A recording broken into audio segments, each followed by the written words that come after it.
अगर आप इंटरनेट का इस्तेमाल करते हैं, अगर आपके हाथ में मोबाइल है तो उस मोबाइल से बहुत सहूलियतें और बहुत एंटरटेनमेंट होता है। लेकिन ज़रा ठहरिए, क्योंकि ये जो मोबाइल और इंटरनेट है, ये हर क्षण आपको एक ख़तरा देता है। वो ख़तरा है साइबर क्राइम का। साइबर ठगी, साइबर ब्लैकमेलिंग, ये पुलिस के लिए भी बहुत बड़ी चुनौती हो गई है और आम लोगों के लिए भी। मेरे साथ उत्तर प्रदेश के डीजीपी राजीव कृष्णा साहब हैं। इनसे समझते हैं साइबर क्राइम को लेकर के। सर, हत्या, लूट, बलात्कार एक बहुत ट्रेडिशनल क्राइम है जो शायद ख़त्म नहीं हो सकता, कम हो सकता, लेकिन साइबर क्राइम ये कितना बड़ा थ्रेट है और बिल्कुल नए किस्म का थ्रेट है और हर व्यक्ति के ऊपर ये थ्रेट है। किस तरह की कार्रवाई आप लोग कर रहे हैं, किस तरह की चुनौती आप लोग इसको समझ रहे हैं? देखिए, ये साइबर क्राइम का स्वरूप व्यापक हो गया है, इसमें कोई शक नहीं है। और ये जो हमारी लाइफ स्टाइल है, जो हमारी दिनचर्या है, जो आपने बात जहाँ से शुरू की, वो उस दिनचर्या और उस लाइफ स्टाइल का ही एक तरीके से बाई प्रोडक्ट कह लीजिए या एक उसका दुष्परिणाम है। कोविड काल से पहले जो ई कॉमर्स, मोबाइल के माध्यम से कोई सामान खरीदना, क्यूआर कोड के माध्यम से खरीदने की बात उस टाइम किसी के दिमाग में भी नहीं थी। तो एक बहुत ही समाज का एक छोटा वर्ग, अगर मैं कहूँ कि एलीट वर्ग, क्रेडिट कार्ड का इस्तेमाल करता था जब कहीं होटल में जाते थे या कोई सामान की खरीदारी करते थे। लेकिन कोविड के दौरान जब सोशल डिस्टेंसिंग एक नॉर्म बन गया तो सरकार के द्वारा एक व्यवस्था बनाई गई, एक सहूलियतें दी गई। जो हमारे आईटी इंडस्ट्री थी उनके द्वारा भी उस पर आगे काम किया गया और हिंदुस्तान जो है वो ई कॉमर्स को इस वृहद स्तर पर अपनाने वाला दुनिया का लगभग प्रथम राष्ट्र ही बन गया है। ये आप दुनिया में कहीं नहीं देखेंगे या बहुत कम जगह देखेंगे कि एक सामान्य नागरिक, एक नॉर्मल सिटीजन सड़क पर जा रहा है, उसको सड़क से कोई 10 रुपये का चीज़, 50 रुपये की चीज़ कोई लेनी है, मूंगफली खरीदनी है, तो वो भी वहाँ पर भी जो ठेले वाला है उसके पास क्यूआर कोड रहता है और वो क्यूआर कोड उसके बैंक से अटैच रहता है और आदमी के मोबाइल में ऐप्स रहते हैं। वो क्यूआर कोड के माध्यम से उस खरीदारी का एक इलेक्ट्रॉनिक ट्रांजैक्शन के द्वारा पेमेंट कर देता है। तो इतना व्यापक स्वरूप, क्योंकि हमारा डिजिटल इंफ्रास्ट्रक्चर बहुत अच्छा है, हमारे यहाँ पर डेटा का रेट बहुत कम है, तो इस ईज ऑफ लीडिंग लाइफ, अब ऐसा कहीं नहीं आप देखेंगे या बहुत कम जगह देखेंगे कि यहाँ पर घर घर में आपको कोई चीज़ सामान मंगाना है तो आपने ऐप के माध्यम से अपना ऑर्डर बुक किया और 10 मिनट के अंदर क्विक कॉमर्स में सामान घर पर आ गया।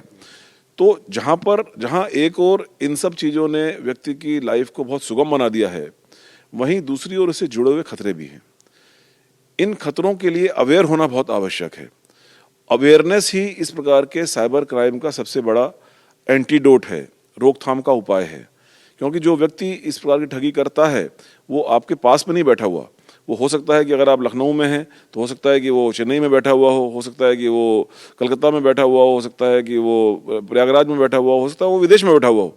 तो लेकिन ये बात तय है कि हर एक इस प्रकार के अपराध में वो फिजिकली आपके सामने नहीं है, तो कोई फिजिकल इंटिमिडेशन नहीं है, कोई फिजिकल थ्रेट नहीं है।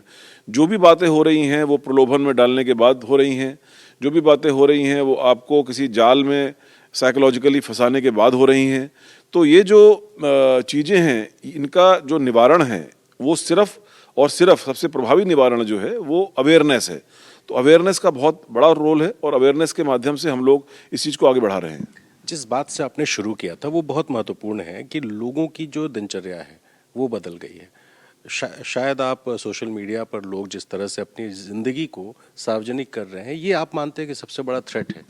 जी, ये एक बहुत बड़ा थ्रेट है। हम लोग अपने आप अपने सारे निजी पर्सनल डिटेल्स को सोशल मीडिया पर साझा करते हैं, कुछ लाइक्स या कुछ व्यूज़ के चक्कर में। उनका जहाँ एक सोशल रिकॉग्निशन के तौर पर एक पॉजिटिव इम्पैक्ट हो सकता है, बट डेफिनेटली उसका मिसयूज़ कुछ लोग कर सकते हैं। उनको मालूम पड़ सकता है कि आपका जीवन शैली क्या है, आपका प्रोफाइल क्या है, आपके परिवार में कौन कौन रहता है, उनके नाम क्या हैं, वो क्या करते हैं, आप कहाँ गए हुए हैं, वगैरह वगैरह। तो ये पर्सनल डिटेल्स के होने से जब कोई जाल में फंसाता है इस तरह साइबर ठग, तो उसके पास सब तरह की जानकारी रहती है कि आपके परिवार में 5 लोग रहते हैं, एक बच्चा अमेरिका में पढ़ रहा है, एक बच्चा दिल्ली में रहता है, आपका प्रोफाइल क्या है, सब चीज़ जानकारी उसको होती है। और जब वो चीज़ों को उस रूप में पेश करता है तो विक्टिम उसमें उलझता चला जाता है। तो इसलिए अपने जो ये सोशल मीडिया पर चीज़ों को उतना ही शेयर करें जितना उसका मिसयूज ना हो सके या प्राइवेसी आपकी बनी रहे। तो इसके लिए सोशल मीडिया पर भी डिसिप्लिन होना बड़ा जरूरी है प्रत्येक व्यक्ति का कि किस प्रकार से उसको आगे मेंटेन करता है। इसका मतलब ये हुआ कि जो डिजिटल थ्रेट है जिसमें सबसे ज़्यादा है ये डिजिटल अरेस्ट, तो डिजिटल अरेस्ट की शुरुआत आपके सोशल मीडिया प्रोफाइल से, आपकी जानकारी से होती है, आपके प्रोफाइल से होती है और वहाँ से बात पहुँचती है कि एक नकली पुलिस अधिकारी या कोई जज बन करके आपको लूट रहा है और 20-20 दिन 25-25 दिन आपको डिजिटली अरेस्ट रखता है। तो इसकी शुरुआत आप मानते हैं यहाँ से? जी, न केवल इसकी शुरुआत यहाँ से होती है बल्कि ये समझना बड़ा ज़रूरी है कि हिंदुस्तान में कोई भी सरकारी संस्था ऐसी नहीं है, चाहे वो पुलिस हो, चाहे वो सीबीआई हो, चाहे वो ईडी हो, चाहे वो डीआरआई हो, चाहे वो इनकम टैक्स हो, कस्टम्स हो, कोई भी संस्था ऐसी नहीं है जो वीडियो कॉल के माध्यम से या मोबाइल के माध्यम से किसी भी नागरिक को ये कहे कि आपका फलाना आदमी, क्योंकि इस तरह के मामले आते हैं हमारे सामने, वो इस तरह का एक भय दिखाया जाता है या इस तरह का एक झांसा बनाया जाता है कि आपका फलाना, आपका बेटा जो है वो वहाँ से आ रहा था और उसके पास से ये सामान मिला है तो आप फलाने खाते में इतना पैसा जमा कर दिए वरना उसको जेल भेज देंगे, या इसी का दूसरा स्वरूप। तो कोई भी सरकारी संस्था ऐसी नहीं है जो ऑनलाइन मोबाइल के या वीसीटीवी के माध्यम से आपको ये कहे कि फलाने खाते में आप पैसा जमा कर दीजिए, अदरवाइज हम ये कार्रवाई करेंगे। उसकी निर्धारित प्रक्रिया है, निर्धारित प्रक्रिया के तहत वो कार्रवाइयाँ होती हैं। तो लोगों में ये अवेयरनेस आना बड़ा ज़रूरी है। खासतौर से हमने देखा है कि ऐसे मामलों में जो सीनियर सिटीजन्स हैं, पढ़े लिखे लोग हैं, वो ज़्यादा विक्टिम बनते हैं, क्योंकि संभवतः या तो उनको जानकारी नहीं होती या जानकारी के बावजूद वो इस तरह के विक्टिम बन जाते हैं। तो इसमें वो अवेयरनेस आना बहुत ज़रूरी है। तो उनके जो फाइनेंशियल ट्रांजैक्शंस हैं, एक तो वो किसी से शेयर ना करें, कोई किसी तरह का लिंक आए तो उस पर कोई क्लिक ना करे, किसी को ओटीपी शेयर ना करे, इस तरह की जागरूकता ज़रूरी है। जी, ये लापरवाही वाली जो बातें आपने बताई, ये तो मेरे ख्याल से बैंकिंग सिस्टम जो है पिछले 8-10 सालों से बता ही रहा है और इसमें लोगों को काफ़ी जागरूक हो भी गए हैं।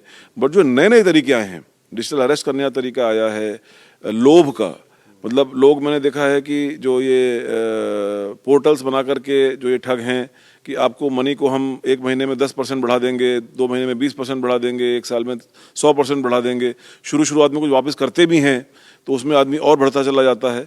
तो इस प्रकार के जो नए नए सिस्टम्स झांसे में लाने के, लोभ लालच की वजह से या डिजिटल अरेस्ट की वजह से जो सामने आए, उस पर लोगों को अवेयर होने की आवश्यकता है और सतर्क रहने की आवश्यकता है। तो सर, ये तो बात हो गई अवेयरनेस की। अब हम आ जाते हैं पुलिसिंग की। पुलिसिंग का काम शुरू तब होता है जब डिजिटल अरेस्ट का काम खत्म हो जाता है, शिकायत आपके पास आती है, फिर आपके पास विकल्प सिर्फ यही है कि आप पैसे सीज कर लें या फिर उन अकाउंट्स को भटकते रहें जहां पूरे देश में पैसे ट्रांसफ़र हुए। कितनी कार्रवाई हुई है सर, अगर ओवरऑल बात करें, या कितना बड़ा एक्शन अभी तक यूपी पुलिस ने किया है? यूपी पुलिस ने पिछले, मतलब माननीय मुख्यमंत्री जी ने इसको एक प्राथमिकता के तौर पर लिया और यूपी पुलिस में साइबर क्राइम के प्रति अवेयरनेस को बढ़ाने के लिए, उसकी ट्रेनिंग को बढ़ाने के लिए और उसके इंफ्रास्ट्रक्चर को बढ़ाने के लिए उन्होंने एक पहल की। उस पहल के तहत हमारे जो 1581 थाने हैं उसमें, बल्कि मैं ये बताना चाहूँगा कि आज से 8-10 साल पहले पूरे प्रदेश में मात्र 2 साइबर थाने थे। समय के साथ साथ, साइबर क्राइम के प्रचलन के साथ साथ अगले 2-3 सालों में प्रत्येक रेंज पे यानी 18 थाने बने और अब जो हैं वो सभी 75 जिलों में एक एक साइबर थाना है। अब उससे आगे बढ़ते हुए जो है वो प्रत्येक थाने पर, प्रत्येक सामान्य थाने पर साइबर हेल्प डेस्क की व्यवस्था की गई है, लोगों को ट्रेन किया गया है। तो अब व्यक्ति अपने निकटस्थ नॉर्मल थाने में, जिसमें वो बाकी क्राइम भी रिपोर्ट करने जाता है, वहाँ पर भी जाकर के अपनी समस्या कह सकता है और वहाँ पर जो हमारे प्रशिक्षित कर्मी हैं वो इस बारे में उनका पूरा सहयोग करते हैं, उनकी हेल्प करते हैं, उनके आगे की कार्रवाई करते हैं। तो हमारी जो एक व्यवस्था है वो मौके पर है। जो I4C के द्वारा 1930 नंबर है वो हर एक आदमी की जेब में है। सबसे पहले तो मैं ये आपके माध्यम से कहना चाहूँगा कि अगर कोई इस तरह का फाइनेंशियल क्राइम किसी के साथ हो ही गया है या ठगी का शिकार हो ही गया है, तो गोल्डन आवर के अंदर, माने कि विदिन 15 मिनट, तत्काल ये मानते हुए कि जैसे कोई एक्सीडेंट किसी का हो जाए, जल्दी से जल्दी उसको हॉस्पिटल ले आना जरूरी हो, उसी प्रकार से अगर किसी के साथ कोई धोखा हो गया है तो जल्दी से जल्दी 1930 पर सूचना दें।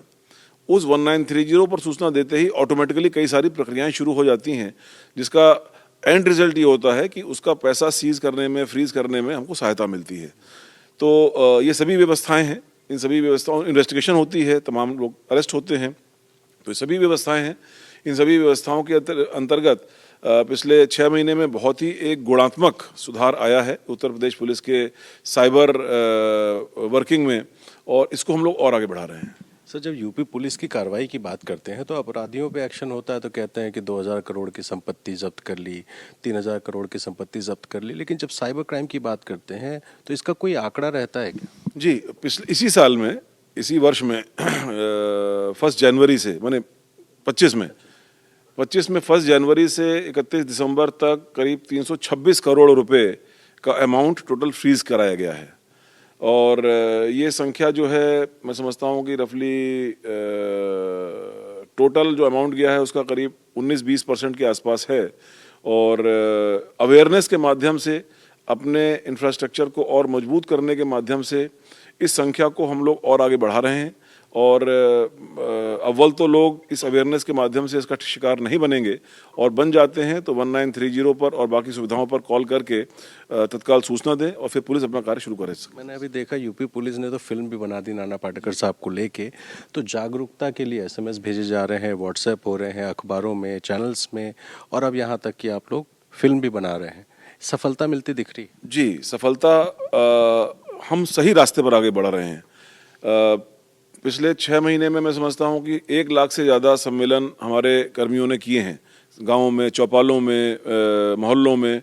मैंने स्वयं 11 जिलों में, 11 रेंजेस में इस प्रकार के सम्मेलन किए हैं ऑनलाइन माध्यम से। तो मुझे पूरा विश्वास है कि हम सही मार्ग पर हैं। लोग धीरे धीरे इन चीज़ों से अवेयर हो रहे हैं, और इसी अवेयरनेस को सभी पॉसिबल रिसोर्सेज जो हमारे पास हैं, आपके माध्यम से, बाकी अभी फिल्म बनाई है उसके माध्यम से, हम लोग उसको आगे बढ़ा रहे हैं, और इसमें डेफिनेटली हम लोग अंकुश लगाने में कामयाब होंगे। तो पुलिस आपके साथ है, पुलिस कार्रवाई भी करेगी, लेकिन इसमें सबसे जो पहली भूमिका है वो खुद आपकी है, क्योंकि आपके पास मोबाइल है, आपके पास इंटरनेट है, और अगर आप जागरूक होंगे तो ये अपराध होंगे ही नहीं। और अगर अपराध हो जाता है तो आप यूपी पुलिस या वो नंबर 1930 उस पर कॉल करें और तुरंत सतर्क हो जाएं, तभी शायद ये साइबर अपराध रुक सकता है। तो यूपी पुलिस ने अब तक जो कार्रवाई की है उस पर राजीव कृष्णा साहब ने विस्तार से जानकारी दी, लेकिन हर किसी से सिर्फ एक आग्रह कि डिजिटल अरेस्ट जैसी कोई चीज़ नहीं होती है। कोई भी सरकारी संस्था किसी को ऑनलाइन जोड़ करके कोई कार्रवाई नहीं करती है। ऐसे में कोई भी इस तरह का फ़ोन अगर आपको आता है, कोई मैसेज आता है, तो सतर्क हो जाइए, चिंता करिए, क्योंकि आपकी ज़िंदगी भर की कमाई रिस्क पर है। लखनऊ से कैमरा पर्सन वीरेंद्र सैनी के साथ रणवीर, NDTV इंडिया।